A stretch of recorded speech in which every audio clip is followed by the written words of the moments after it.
Hello friends, welcome back to our channel Dr. Spotter Bell Health and Healing with Homeopathy। Friends, आज मैं बात करूंगी बहुत ही common और बहुत ही गंभीर परेशानी और बहुत ही लाइफ थ्रेटनिंग डिजीज़ एस्मा के बारे में और एस्मा के होम्योपैथिक ट्रीटमेंट के बारे में।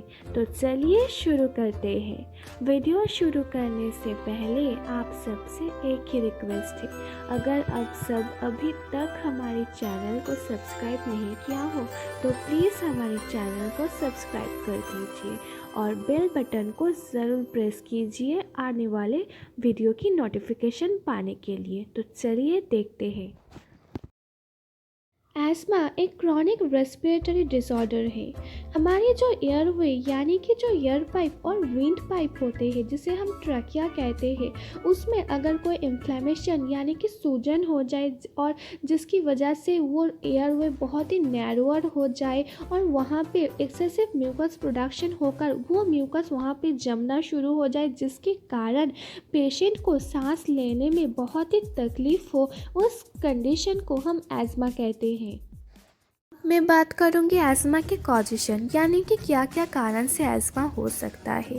फर्स्ट मैं बात करूंगी अगर पेशेंट को कोई वायरल या बैक्टीरियल रेस्पिरेटरी इन्फेक्शन हो जाए, कोई कॉमन कोल्ड, निमोनिया, फ्लू जैसा हो जाए, उसके बाद भी एस्मा डेवलप हो सकता है। नेक्स्ट होता है कोई एलर्जिक कंडीशन या पेशेंट को अगर कोई एलर्जिक टेंडेंसी है, अगर डस्ट से एलर्जी है या तो फिर कोल्ड से, ऐसे किसी एलर्जिक कंडीशन में भी एस्मा हो सकता है। नेक्स्ट होता है जेनेटिकली, अगर पेशेंट की फैमिली में उसकी मम्मी पापा, दादा दादी या फैमिली में किसी को भी एस्मा है तो उसके कारण उसे भी एस्मा होने के चांसेस होता है। ये सबको छोड़ के बहुत सारे मेडिकेशन या तो फिर कोई डिजीज़ होता है, हार्ट रिलेटेड डिजीज़ या स्मोकिंग, इसके कारण भी एस्मा डेवलप हो सकता है। साथ ही कुछ एनवायरनमेंट फैक्टर्स और कॉज के कारण भी एस्मा हो सकती है, जैसे कि पोल्यूशन, हेवी एयर पोल्यूशन के कारण से, कोल्ड टेम्परेचर या कोल्ड वेदर के कारण से, या तो फिर हाई ह्यूमिडिटी के कारण भी एस्मा डेवलप हो सकती है। ये फ्रेंड्स, अब जानते हैं एस्मा के सिम्टम्स के बारे में। एस्मा के कारण मेनली जो सिम्टम्स देखने को मिलता है, सबसे इम्पॉर्टेंट होता है शॉर्टनेस ऑफ ब्रीथ। आपको सांस लेने में बहुत ही ज़्यादा तकलीफ़ होगा, ब्रीथलेसनेस फील होगा। पेशेंट जब थोड़ा सा काम कर लिया है या तो फिर थोड़ा ज़्यादा चल लिया है या तो एक्सरसाइज किया है या सीढ़ी चढ़े है, उसके बाद उसे बहुत ही ज़्यादा खांसी होगा और खांसी के समय बहुत ही वीजिंग साउंड यानी कि एक सी सी करके सीटी जैसे आवाज़ निकलेंगे। ये सोने के टाइम भी हो सकता है।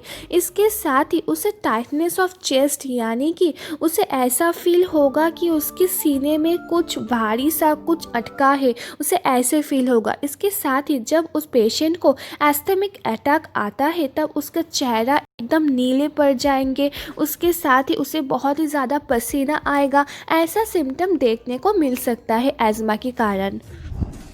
तो फ्रेंड्स, चलिए अब देखते हैं एस्मा की होम्योपैथिक ट्रीटमेंट यानी कि होम्योपैथिक मेडिसिन के बारे में। होम्योपैथी में ऐसे बहुत सारे इफ़ेक्टिव मेडिसिन होता है जो एस्मा के कारण आपको सिम्टम देखने को मिलता है, उन सिम्टम से रिलीफ पाने के लिए। तो चलिए देखते हैं वो मेडिसिन कौन कौन सी है। पहले मैं बात करूंगी बहुत स्पेसिफिक और इफ़ेक्टिव मेडिसिन ब्लटा ओरिएंटलिस के बारे में। एस्थेमिक अटैक के लिए, एस्थेमिक पेशेंट के लिए बहुत ही इफ़ेक्टिव मेडिसिन होता है ब्लटा ओरिएंटलिस। अगर आपको बहुत ही ज़्यादा सफोकेशन हो रहा है यानी कि ब्रीथलेसनेस हो रहा है, आपको सांस लेने में तकलीफ़ हो रहा है, उस कंडीशन के लिए, इसके साथ ही वेजिंग साउंड यानी कि सी सी करके साउंड हो रहा है सोने के टाइम या कभी भी, उस कंडीशन के लिए ब्लटा ओरिएंटलिस एक बहुत ही इफ़ेक्टिव मेडिसिन होता है। अगर आपको सडन एस्थेमिक अटैक आए, सफोकेशन फील हो और अगर स्पेशली कोई हेल्दी पर्सन या ओबेस पर्सन को एस्मा है, उसके लिए भी ब्लटा ओरिएंटलिस बहुत ही अच्छा काम करते हैं। अगर आपको सडनली यानी कि एक्यूटली आपकी एस्मा की सिम्टम डेवलप हुई है, आपको सडन अटैक हुई है, उस कंडीशन के लिए आपको ब्लटा ओरिएंटलिस की मदर टिंचर पोटेंसी खाने होंगे। आपको हाफ कप पानी में 10 बूंदे मिलाकर वो खाने पड़ेंगे दिन में 2 बार, आपको इफ़ेक्टिव रिज़ल्ट मिलेगा। और अगर आपको बहुत ही क्रॉनिक यानी कि बहुत दिन से आप एज़मा से सफ़र कर रहा हो, उस कंडीशन के लिए आपको ब्लड ओरिएंटलिस की 200 पोटेंसी या 1 एम पोटेंसी आप ले सकते हो। अगर आप 200 पोटेंसी लेते हो तो दिन में 2 बार, और अगर आप 1 एम पोटेंसी सिलेक्ट करते हो तो आपको 1 बार लेने होंगे। नेक्स्ट मेडिसिन में बात करूँगी एस्पिडोस्पर्मा। ये हमारे रेस्पिरेटरी सिस्टम के लिए एक बहुत ही इफ़ेक्टिव और अच्छा मेडिसिन है। इसे डिजिटलिस ऑफ लंग भी कहते हैं। मेनली रेस्पिरेटरी सिम्टम्स के लिए ये बहुत ही इफ़ेक्टिव काम करती है। अगर एज़मा की पेशेंट हो और उसे ठीक से सांस नहीं आता हो, वो ठीक से सांस नहीं ले पाता है, और बहुत ही अगर सांस ले रहा है बहुत ही थोड़ा चलने फिरने के बाद या सीढ़ी चढ़ने के बाद बहुत ही ज़ोर ज़ोर से उसकी सांस लेती है, उस कंडीशन के लिए बहुत ही इफ़ेक्टिव होता है। और सफोकेशन अटैक आए, उसे ब्रीथलेसनेस जैसा लगे, उस कंडीशन के लिए एस्पिडोस्पर्मा एक बहुत ही इफ़ेक्टिव मेडिसिन होता है। आपको दिन में 2 बार एस्पिडोस्पर्मा की मदर टिंचर पोटेंसी 10 बूंदें थोड़ा सा गुनगुने पानी के साथ लेने होंगे। नेक्स्ट मैं बात करूँगी एंटिम टर्ट के बारे में। ये बहुत ही इफ़ेक्टिव मेडिसिन होता है एस्थेमिक पेशेंट के लिए। अगर पेशेंट की ब्रोंकाई में यानी कि चेस्ट में बहुत ही ज़्यादा म्यूकस जमा हो गई है और बार बार खांस के उसे बाहर निकालने की कोशिश कर रहा है लेकिन वो बाहर नहीं निकल पा रहे हैं, तो उस कंडीशन के लिए एंटिम टर्ट म्यूकस को बाहर निकालने में, बहुत ही कफ के साथ बाहर निकालने में बहुत ही अच्छा हेल्प करती है। इसके साथ ही अगर पेशेंट को एज़मा के कारण बहुत ही सांस लेने में तकलीफ़ हो रहा है, उसके चेहरा एकदम पेल सा फीका सा हो जाता है, उस कंडीशन के लिए भी एंटिम टर्ट बहुत ही अच्छा मेडिसिन है। आपको एंटिम टर्ट की 30 पोटेंसी दिन में 3 बार 2 ड्रॉप्स डायरेक्ट टंग के ऊपर लेने होंगे, आपको बहुत ही इफ़ेक्टिव रिजल्ट मिलेगा। मैं बात करूंगी बहुत ही इफ़ेक्टिव मेडिसिन नैट्रम सल्फ के बारे में। अगर बच्चियों को एज़मा की परेशानी है और मौसम बदलने पे या विंटर सीज़न में या रेनी सीज़न में या कोल्ड वेदर में अगर बच्चियों को एस्थेमिक अटैक आए और इन समय पे उसकी सिम्टम्स बहुत ही ज़्यादा एग्रावेट हो जाए, बहुत ही सफोकेशन सा फील हो रहा है, फेस ब्लू सा हो गया है, इस कंडीशन के लिए नैट्रम सल्फ बहुत ही इफ़ेक्टिव मेडिसिन होता है।